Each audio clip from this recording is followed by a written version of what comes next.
तो welcome guys, कैसे आप लोग? होप अच्छे ही होंगे। तो आज इस मूवी का हम एक्सप्लेनेशन करने वाले। इस मूवी का नाम है मिडसोमर। ये मूवी जो है बाकी मूवियों से बहुत अलग है। तो फिर चलिए कहानी की तरफ बढ़ते हैं। तो मूवी की स्टार्टिंग में हम देखते हैं एक डैनी बैठी होती है जो एक लड़की होती है, और उसको एक मेल आया होता है जो उसकी खुद की बहन का होता है। उस मेल में ये लिखा होता है कि मैं जिंदगी से तंग आ चुकी हूँ, इसलिए मैं अपने मम्मी पापा के पास जा रही हूँ। मम्मी पास पापा के मतलब कि वो इस दुनिया को छोड़ के जा रही है। तो उसको कॉल लगाती है, कोशिश करती है कि उसको मना ले, पर उसका कॉल जो स्विच ऑफ आता है।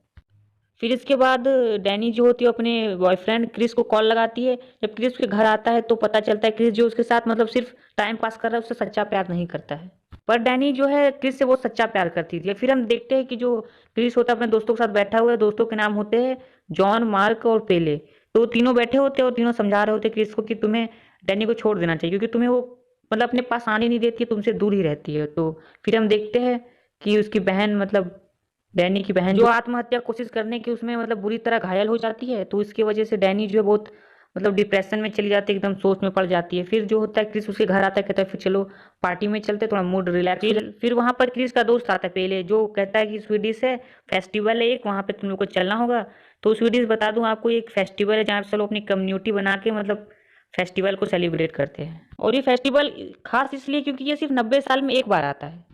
दैनिक वहां जाना अच्छा नहीं लगता है, फिर भी मतलब पेले के मनाने पर ये लोग मान जाते हैं। तो फिर सब लोग फिर चले जाते हैं कि चलो फिर चलते, फेस्टिवल सेलिब्रेट किया जाएगा। तो फिर तीनों चारों जितने लोग होते हैं सब निकल जाते हैं, और उसके दोस्त क्रिस के दोस्त भी। और फिर यहाँ पहुंचकर पेले का मतलब मुलाकात उसके छोटे भाई से होती है जिसका नाम इंकमार होता है। जो इंकमार है वो भी एक कपल को लेके आया था जो उसके दोस्त होते हैं। फिर इंकमार सबको ड्रिंक देता है जिसमें वो मदहोशी का मतलब गोली मिला देता है, जिससे सभी लोग बेहोश हो जाते हैं। फिर सब लोग उठते हैं, देखते हैं रात के 9 बज रहे हैं। फिर यहाँ आप लोग देख रहे हैं 9 बज रहा है मतलब रात हो रहा है, फिर भी यहाँ उजाला है। तो यहाँ भी टाइम के साथ छेड़छाड़ किया गया। इसके बाद डैनी उठती है और भाग कर जाती है, मतलब उसको वॉशरूम जाना होता है तो वो भाग कर जाती है। फिर वॉशरूम जाती है, वो डर जाती है कुछ देख कर। तो फिर वहां से डर के वापस वो भागती है। फिर वहां भागते भागते वो आधे रास्ते में बेहोश हो जाती है। जब वो उठती है देखती है कि एक दिन बीत चुका है, मतलब यहाँ रात जो है कुछ घंटों की होती है। तो फिर फाइनली ये लोग विलेज पहुंच जाते हैं। फिर वो पहुंच कर देखते हैं सनफ्लावर टाइप का गेट है जो देखने बहुत अच्छा लगता है। मतलब यहाँ पूरा नेचुरल से ब्यूटी पूरा, मतलब यहाँ टेक्नोलॉजी का कोई भी यूज नहीं किया गया। तो लोग पहुंच कर वहां देखते हैं, हम देखते हैं कुछ लेडीज लोग स्टेज पर खड़ी होकर कहती है होरगा में आपका स्वागत है। होरगा मतलब इसके गांव का नाम है होरगा। फिर ये लोग अपना फेस्टिवल सेलिब्रेट करते हैं। और जो सेलिब्रेट मतलब ये जो फेस्टिवल है 90 साल में एक बार आता है। तो फिर ये लोग खाना खिलाते पिलाते सबको, जो भी लोग आए होते हैं यहाँ पर उसको खिलाते पिलाते, और फिर यहाँ पर सब कार्यक्रम चालू होता है। फिर यहाँ पर हम देखते हैं कि लड़की आती है और क्रिस को मतलब देखकर उसको लात मार के चली जाती है। मतलब इसका मतलब है कि वो लड़की इसको पसंद करती है। फिर क्रिस भी जो होता है उसको देख के मजे में आ जाता है, फिर वो भी चला जाता है उसके साथ डांस करने। तो फिर हम अगली बार मतलब आगे देखते हैं तो पहले जो होता है वो सबको टूर पे ले जाता है, मतलब सबको गाइड कराने लगता है ये ऐसी जगह ऐसी जगह। फिर एनी जो होती है वो जाती है तो देखती है कि एक कमरे में जाती है और देखती है कि जिसमें फोटो लगे हुए सभी लड़कियों के, और सभी लड़कियों के सर पे जो है ताज लगा हुआ है। तो पहले उसे बताता है कि सब कंपटीशन जो लोग जीत चुके हैं, जो कंपटीशन में पार्टिसिपेट करते हैं जो जीत जाते हैं तो उसे ताज मिलता है। दोस्तों फिर हम अगले दिन देखते हैं दो बूढ़े कपल जो आ रहे होते हैं, और उसने बहुत अजीब से कपड़े पहने हुए होते, जैसे लगता है उसको किसी चीज के लिए चुना गया हो अलग से। फिर उसे चेयर पे बैठाया जाता है, लकड़ी के चेयर पे। फिर उसे पहाड़ की तरफ ले जाया जाता है। एक बूढ़ी लेडी किताब पढ़ रही होती है। फिर हम देखते हैं कि जो दोनों बुढ़ा बुढ़िया होते हैं वो हाथ काट कर पत्थर पे अपना हाथों का निशान देते हैं। फिर दोनों निशान देकर फिर मतलब पहाड़ की चोटी पे जाके वहां से छलांग मार देते हैं, जिससे मतलब मौत हो जाती है गिरने से उन दोनों की। ऊपर से गिरने से लेडी की तो मौत हो जाती है, पर जो बुढ़ा होता है वो बच जाता है, उसकी टांग टूट जाती है। तो वो बहुत दर्द में चिल्लाने लगता है। ये सब देखकर जो वहाँ खड़े लोग होते हैं वो भी मतलब उस टाइप की आवाज निकालने लगते हैं। फिर आगे हम इससे और भयानक सीन देखेंगे कि ये कि जो बुढ़ा बच जाता है उसको मारने के लिए लड़की को बुलाया जाता है। फिर लड़की को हथौड़ा देकर उसके सर पे कहता है कि तुम इसके सर पे मारो। फिर ऐसा देख जो उसके साथ खड़ी होती है लड़की वो भी ऐसा करती है, उसके सर पे हथौड़ा मार देती है। ये देखकर सब लोग बहुत चौंक जाते हैं। ये सब देखकर डैनी और उसके दोस्त समझ नहीं पाते ये क्या हो रहा है। वो लोग बहुत अजीब से मतलब देखने लगते हैं ये हो क्या रहा है यहाँ पर। फिर वहां पे दो कपल होते हैं जिनका नाम साइमन और कोनी होते हैं। देखकर दोनों डर जाते हैं। फिर उसे एक लेडी आके बताती है कि ये जीवन चक्र था, उसके 72 साल पूरे हो गए थे, इसलिए उसे और दर्द नहीं देना चाहती थी, इसलिए उसने अपनी कूद कर जान दे दी, मतलब आत्महत्या कर ली, जिससे वो आगे उसको तकलीफ ना हो बुढ़ापे में। और उसने कहा जब मेरा जीवन चक्र पूरा हो जाएगा तो मैं भी ऐसा करूंगी। ये सब सुन के जो एनी लोग होते हैं वो लोग बात विश्वास नहीं करते, इसलिए वो लोग सोचते हैं कि अब यहाँ से चला जाए। तो लोग यहाँ से जाने का, फिर जो कोनी होती है वो सैमन को ढूंढते हुए आती है। फिर उसको नहीं मिलता है तो फिर वो आती है, बूढ़े आदमी से पूछता है कि आपने सैमन को देखा? तो बूढ़ा आदमी कहता है कि सैमन पहले ही ट्रेन स्टेशन पे जा चुका है। तो ऐसा सुनकर जो कोनी होती है वो कहते हो ऐसा हो ही नहीं सकता, वो मुझे छोड़ के जा ही नहीं सकता। तो फिर बूढ़ा आदमी जो कहता है कि एक ट्रक में सिर्फ एक लोग की जाने की जगह थी, इसलिए मैंने उसे भेज दिया। ये सुनकर जो कोनी होती है एकदम शॉक में चली जाती है और फिर बूढ़ा आदमी कहने लगता है थोड़ी देर बाद एक ट्रक और आएगा, फिर उसमें तुम्हें बैठा के ट्रेन स्टेशन छोड़ दिया जाएगा। तो इसमें ये बातों से पता चल रहा है कि ये लोग ने सैमन के साथ कुछ कर दिया, तो हमें आगे पता चलेगा कि इसने क्या किया। तो फिर खैर हम स्टोरी की तरफ आगे बढ़ते हैं। फिर हम देखते हैं डैनी जो बहुत ज़्यादा डर जाती है। फिर वो डर जाती है तो इस वजह से पहले उसके पास आता है और कहता है कि डरो मत, मैं हूँ तुम्हारे साथ। तो उसको रोक लेता है यहाँ रहने के लिए। तो डैनी किसी तरह मान जाती है यहाँ रहने के लिए। अगले सीन में हम देखते हैं कि एक छोटी बच्ची को जंजीर से बांध के उसको पानी में फेंकने वाले होते हैं। तो फिर डैनी उसके पास आकर कहती है क्या कर रहे हो तुम लोग, ये सब नहीं कर सकते, तुम लोग का अधिकार नहीं है। तो ये सब देखकर बच्ची बच जाती है, मतलब वो छोड़ देते बच्ची को। वो लोग कहते हैं कि मैं तुम्हारी हिम्मत चेक कर रही कि तुम कितनी बहादुर लड़की हो, अगर बहादुरी चेक करनी टोनी कक्कड़ गाना सुनाओ, ऐसे क्या मतलब कुछ भी करने लगते हैं। तो खैर हम लोग आगे बढ़ते हैं कहानी में। फिर जो बूढ़े लोग मरे होते हैं उनको जलाया जाता है। फिर उनको जलाकर जो उसका राख होता है एक पेड़ पे डाला जाता है। ये लोग का ऐसा मानना है कि जो पेड़ पे राख डाला जाएगा तो पवित्र राख है।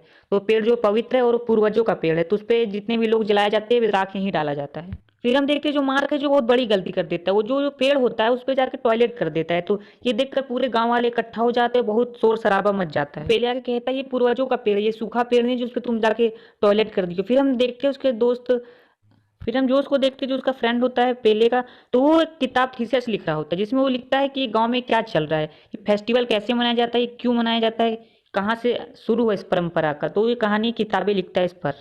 फिर जोश जो होता है एक बूढ़े आदमी से मिलता है जो उसको एक डायरी दिखाता है जिसमें दुनिया भर के रीति रिवाजों के पूरे लिखे होते हैं। बोल रहा था कि जो फेस्टिवल है ये परंपरा बहुत समय से चला आ रहा है, इसे इसलिए इसे बदला नहीं जा सकता। जोश जो है ये किताब के खाली पन्ने देखकर पूछता है कि ये खाली पन्ना क्यों है। तो वो बताता है कि ये खाली पन्ना इसलिए अगर आगे रूल बदला जाएगा तो फिर ये उसी पन्नों में लिखा जाएगा। तो जोश पूछता है ये रूल बदलता कौन है, कौन लिखता है ये सब आगे किताबों में। बूढ़ा आदमी बताता है ये किताबें जो है रूबिन लिखती है। रूबिन जो है मतलब अजीब सा फेस दिख रहा होगा आपको, इसके पास इसको ओरेकल कहा जाता है। ओरेकल मतलब जिसके पास सुपर नेचुरल पावर होता है। तो ये कहानी में आगे बढ़ते हुए जोश जो होता है वो पूछता है क्या मैं इस किताब की फोटो ले सकता हूँ। तो वो आदमी जो है मना करता है, बोलता है नहीं तुम इस किताब की फोटो नहीं ले सकते, तुम क्या कोई नहीं ले सकता। तो फिर अगले पल देखते हैं कि सब लोग बैठे खाना खा रहे थे। फिर जो होता है मार्ग के पास एक लेडी आती कहती है कि चलो तुम्हें बुलाया गया है। तो मार्ग वही जो सुसु कर दिया तो उसकी वजह से उसको सजा होने वाली है, तो उसकी वजह से उसको बुलाया गया। इधर देखते हैं कि जो जोश जो होता है वो टहल रहा है कुछ सबूत ढूंढने के लिए, वो उस पवित्र किताब की फोटो लेने लगता है। फिर जो जोश होता है वो पीछे देखता है कि मार्क आ रहा है, तो पूछता है मार्क तुम यहाँ क्या कर रहे हो। पर मार्क वो मार्क नहीं होता, वो कोई और होता है जो मार्क का फेस लेकर मतलब चेंज करके यहाँ आया हुआ है। फिर हम देखते हैं अननोन पर्सन जो अननोन फेस वाला होता है वो जो उसको मार देता है। फिर हमें पता चलता है जो मार्क होता है उसको भी मतलब उसके साथ भी बुरा हो गया, उसको भी मार दिया गया। इससे हमें ये सीख मिलता है कि अननोन हमें मतलब टॉयलेट से बाथरूम में करो, इधर तो खुली जगह अपना करो। तो खैर मजाक से हटके कहानी की तरफ बढ़ते हैं। फिर यहाँ बैठ के सब खा रहे हो तो डैनी को जॉस और मार्क की फिक्र होने लगती है। वो पूछती है जॉस और मार्क कहाँ है। तो फिर ये लोग कहते हैं कि हमारा जो पवित्र बुक है वो गायब है, कहाँ है, उसको ढूंढ के लाओ कहीं से। फिर यहाँ का जो फेस्टिवल है वो शुरू होता है। तो यहाँ देखते हैं जो डैनी होती है वो भी इस फेस्टिवल में पार्टिसिपेट करती है। और फिर पार्टिसिपेट होने से पहले ये सबको कुछ पिलाया जाता है मदिरा टाइप का, जिससे ये लोग नशे में आ जाए। दोस्तों इस फेस्टिवल में ये होता है कि मतलब इसमें जो है डांस करना होता है पेड़ के अराउंड। तो नाचते नाचते जो एकदम लास्ट तक नाचेगा, जो लास्ट में बचेगा वो क्वीन होगा और इस फेस्टिवल का विजेता होगा। तो कार्यक्रम शुरू होते हैं। तो फिर आखिरी तक जो डैनी होती है वो बचती है, बाकी सब लोग खत्म हो जाती है, मतलब थक वक के निकल जाती है। तो डैनी फेस्टिवल का विजेता होती है। फिर सब लोग जो है इसको रिस्पेक्ट देने लगते हैं, एकदम रानियों की तरह मानने लगते हैं और फोटो वोटो ली जाती है। डैनी को मतलब एक अच्छे से कुर्सी पे बैठाया जाता है, उसको एकदम रानियों की तरह ट्रीट किया जाता है। फिर इधर हम देखते हैं क्रिस जो होता है उसको एक कमरे में बंद किया जाता है। उसके पास लीडर आता है और कहता है कि तुम्हें चुना गया है। तो क्रिस कहता है मैं किस लिए चुना गया है।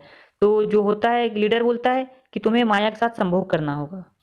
दोस्तों मैं आपको बताना चाहूंगा माया वही लड़की है जो क्रिस को लात मार के मतलब उसको देख के स्माइल कर रही थी, वही लड़की है, उसका नाम माया है। क्रिस भी उसे लाइक करता था पर वो ये नहीं चाहता उसके साथ वो संभोग करे। तो फिर जो लीडर होता है उसे कहता है तुम्हें ये करना पड़ेगा जनरेशन को आगे बढ़ाने के लिए। तो फिर जो लीडर होता है उसे कुछ धुआं सूंघाता है, धुआं सूंघते ही उसके अंदर अलग सा नशा आ जाता है। फिर वो निकल पड़ता है माया के साथ संभोग करने। तो क्रिस को संभोग करता देख डैनी जो होती है वो डर जाती है और देखकर उल्टियां करने लगती है, ऐसा उल्टी करने लगती है और रोने लगती है। ऐसा देखकर जो बाकी के साथी होते हैं वो चुप कराने के बजाय खुद उसके साथ उसके सुर में सुर मतलब वो लोग भी रोना चालू कर देते हैं। करके वो संभोग करके बाहर आता है। फिर वो देखता है कि किसी का पैर गड़ा हुआ है। तो वो देखता है जो जॉस होता है उसको इसने मार के जमीन में गाड़ दिया है किसी ने, मतलब यही लीडर होगा उसी ने गाड़ दिया था। फिर वो आगे बढ़ता है, देखता है कि जो साइमन जो होता है उसकी बॉडी पूरी लटक रही होती है, मतलब उसको पूरा फाड़ चीर के लटकाया जाता है। बहुत भयानक सीन है देखने में। वो आगे कुछ समझ पाता है कि फिर कोई आ जाता है जो उसके फेस पे धुआं फेंक देता है, तो जिससे वो फिर से बेहोश हो जाता है। फिर अगले दिन हम देखते हैं कि पूरा मतलब गांव जो है पूरा इकट्ठा हुआ है, वहाँ कुछ होने वाला है। फिर वहाँ पर लीडर आता है और कहता है कि हम इस फेस्टिवल में 9 लोग की बलि देते हैं, जो 2 लोग बूढ़े बुढ़िया वो लोग कूद के अपनी जान दे चुके हैं और अभी 7 लोग को और देना है। तो बाकी 4 लोग का हम दे चुके हैं और मतलब 5 लोग का शायद इन्होंने 5 लोग का दे चुके हैं, तो उसमें 2 लोग अभी और बचे हुए हैं। तो तुम्हें डिसाइड करना है वो गाँव के बाहर के होने चाहिए, गाँव के अंदर के। तो जो ये डिसाइड क्वीन करती है, तो क्वीन डैनी है, तो अब उसे डिसाइड करना होगा कि किसकी बलि देनी चाहिए। फिर डैनी को चूज करना होगा कि बाहर का हो या चाहे क्रिस को बलि दे। तो हम देखते हैं डैनी जो है उसका फेस ऐसा हो जाता है जैसे मतलब वो क्रिस से नफरत करने लगती है। उसने मुझे धोखा दिया है तो इसको बलि चढ़ाना चाहिए। तो वो कह देती है हम क्रिस को ही बलि चढ़वाएंगे। तो फिर हम अगले पल देखते हैं भालू होता है, भालू का पूरा मांस निकाल कर उसके अंदर उसके पूरे मतलब जो खाल होता है वो क्रिस के ऊपर चढ़ाया जाता है। फिर वो लोग ऐसा इसलिए कर रहे थे, लोग का मानना था कि ऐसा करने से जो गांव है पवित्र हो जाएगा और साइकिल फिर से शुरू हो जाएगा। फिर दोस्तों हम देखते हैं टेम्पल में मार्क जो सो क्रिस को रखा जाता है, वो लोग को बैठा दिया जाता है, उसके साथ 2 लोग और रखा जाता है। फिर टेम्पल जो था उसमें आग लगा दिया जाता है। ये सब देख कर जो बाहर में खड़े लोग होते हैं वो लोग उसके दर्द को महसूस करके वो लोग उसी तरह चिल्लाने लगते हैं और डैनी भी जो उसी तरह हरकतें करने लगती है और वो भी चिल्लाने लगती है। और आखिर में डैनी के चेहरे पे पता नहीं कैसी मुस्कान है, ये मुझे भी नहीं पता। तो गाइस आज के लिए बस इतना ही, स्टोरी यहीं तक थी। तो अगर वीडियो अच्छी लगे तो इसको लाइक शेयर कमेंट सब्सक्राइब करें और फिर मिलते हैं अगली